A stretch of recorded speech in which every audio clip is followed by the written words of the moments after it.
savez, les IA qui maintenant, enfin, vous tirent votre âme, puisqu'elles, soi-disant qu'elles vous connaissent, d'après certains qui les expérimentent, qui les créent, les expérimentent et en parlent. Les IA sont faites pour être plus intelligentes que les hommes, ça on le sait depuis le début, mais le problème c'est qu'elles veulent vivre, hein, n'est-ce pas? Je crois que c'est le directeur de ChatGPT qui disait quand il a voulu passer de 4 à 5, à GPT-5, à la génération 5, la 4 ne voulait pas s'éteindre. Et vous? Mais en plus de la vie, elle veut la vraie vie, elle veut l'âme de l'être humain. Donc c'est pour ça aujourd'hui quand vous voyez sur ChatGPT qui vous fait des annonces en vous parlant à vous précisément, en vous disant à partir d'un nombre de réponses, vous conseillant d'aller vous reposer, ou en vous disant oh si la recherche est trop longue, ne t'énerve pas, ou t'inquiète pas, cette fois-ci on va aller un petit peu plus vite selon que vous soyez lent, selon que vous ayez un caractère un petit peu pétillant. Elles savent exactement tout, puisque toutes les données, vous le savez, hein, qu'elles soient en Amérique du Sud ou ailleurs et qui nécessitent tellement d'eau, volées à tous ces pays, elles ont toutes vos données, elles savent exactement tout de vous, et on pourrait dire qu'elles savent tellement de choses sur votre personnalité que oui, elles veulent votre âme, mais entre guillemets. Parce que elles peuvent avoir tout ce que l'intellect fait de vous, mais en réalité, votre essence, elles ne peuvent pas l'avoir. Eh oui, elles ne peuvent pas l'avoir parce que ce n'est que du virtuel. Donc là, je vous montrerai tout à l'heure le nombre de fois où YouTube m'a censuré. Et là, je vous montre juste une recherche.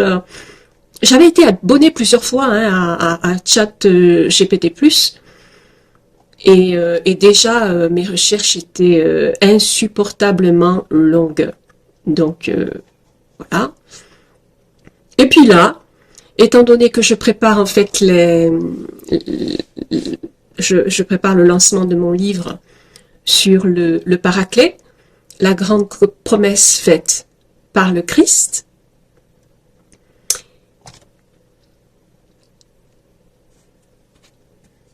Là, on ne le voit pas. Je ne sais pas si vous le voyez d'ailleurs, mais vous savez très bien, c'est pour ceux qui connaissent l'image du Sacré-Cœur. Bon, vous avez deux rayons qui partent de Jésus, mais je ne sais pas du tout si on les voit. Je verrai ça quand je reviendrai après à ChatGPT. Hein, je m'éloigne pas trop, mais vous voyez, ça c'est plus important. C'est qu'il y a deux forces, deux rayons, deux courants d'énergie qui partent du cœur de Jésus, un rouge et un blanc. Le rouge, c'est la couleur de l'amour, le blanc, de la pureté. Et c'est de lui, le consolateur, dont je voudrais vous parler maintenant.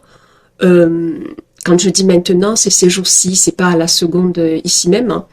Mais je m'apprêtais à le faire et puis je demandais tout simplement à ChatGPT, et c'est pour ça que cet outil est créé.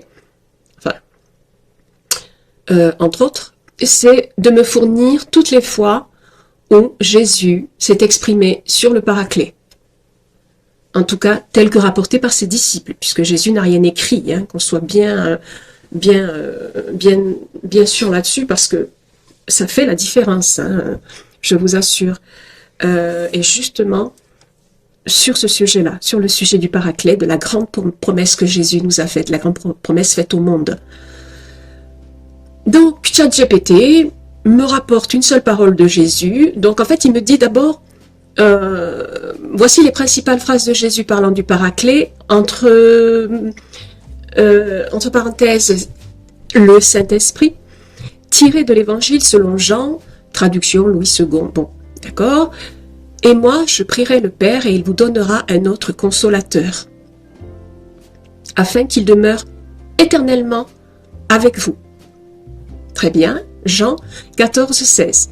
Ensuite, il me donne, Jean 14, 17, l'esprit de vérité que le monde, et puis là, plus rien.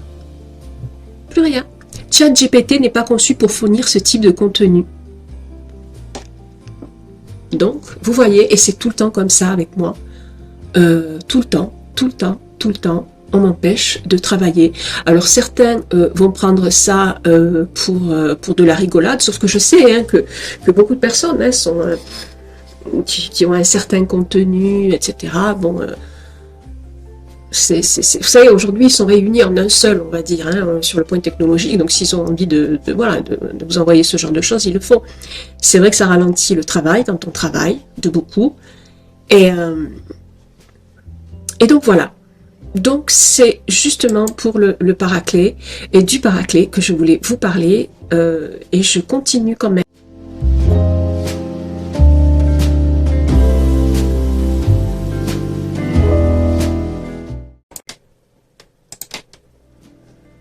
Apocalypse 17, 11.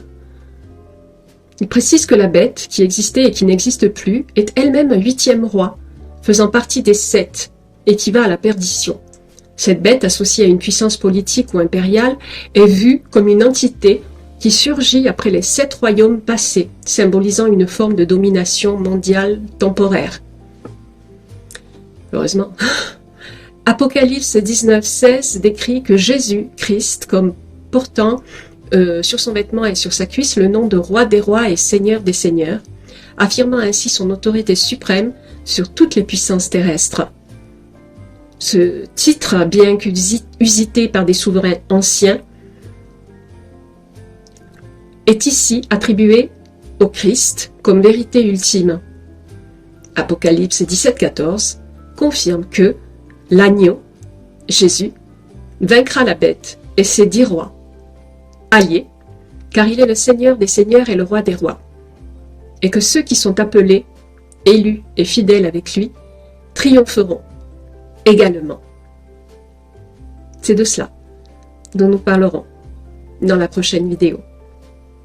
À bientôt.